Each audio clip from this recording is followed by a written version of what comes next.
درود بر شما، وقتتون بخیر، امیدوارم حالتون خوب باشه مثل همیشه. میخوایم الان براتون موکا کرم رو تست بگیریم. خیلی از این دارن در خونه و سوال کردن و یا خیلی ها راغب به خریدش بودن اما نمیدونستن چطور ازش استفاده کنن. موکا کرم هم مثل موکاپات مخزن آب داره پایینش که شما باید به اندازه تا سوپاپ تا جای سوپاپ آب بریزید. خیلی ساده است.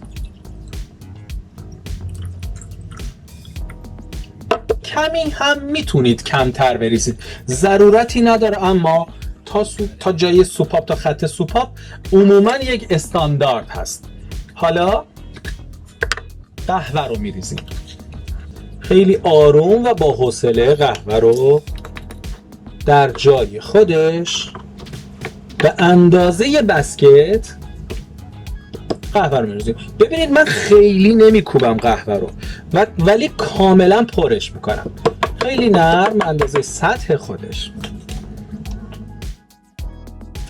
یک ورق فیلتر موکاپات که برای بهبود کیفیت اسپرسوی ماست میذارم این بالا، قهوه‌مون فیلتر بشه.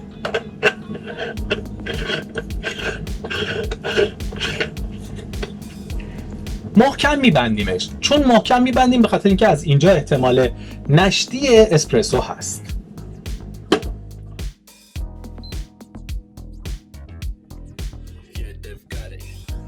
خب حالا منتظر میمونیم تا این دسته پیستون دستگاه آروم آروم خودش بیاد بالا. این حرارت آب رو جوش میاره، فشار بخار آب جوش رو میاره بالا، همزمان این رو باید بیاره بالا تا ما متوجه بشیم که اسپرسومون آماده شده. منتظر میمونیم.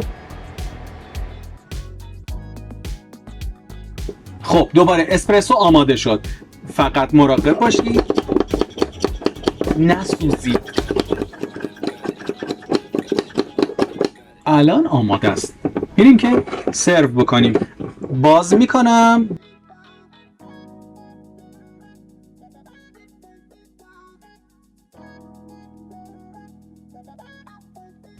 اینم یه قهوه اسپرسوی خامه‌ای که با موکا کرم درست کردیم.